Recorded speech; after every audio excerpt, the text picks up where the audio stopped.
কিছু মানুষ আছে যারা খুব অল্পতেই রেগে যায়।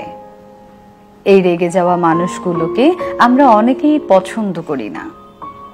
এদের দেখলে বিরক্তি একটা ভাব চলে আসে। মনে মনে ভাবি এদের মন বলতে কিছু নাই নাকি।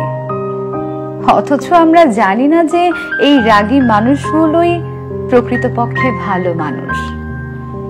রাগ শব্দটা খারাপ হতে পারে, কিন্তু রাগী মানুষগুলো খারাপ হয় না।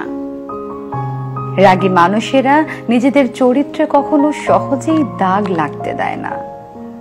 এতে যাই হোক না কেন, এদের ব্যক্তিত্ব যতটা নিখুঁত ঠিক ততটাই প্রখর। এরা সহজে হারতে শিখে নাই।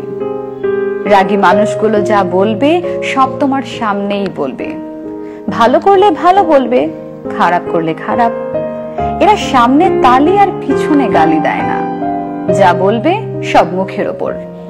শুধুমাত্র এই কারণেই তারা অনেকের কাছে খারাপ হয়ে যায়।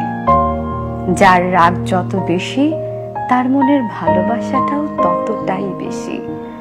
যার রক্ত যতটা গরম, তার মনও ততটাই নরম।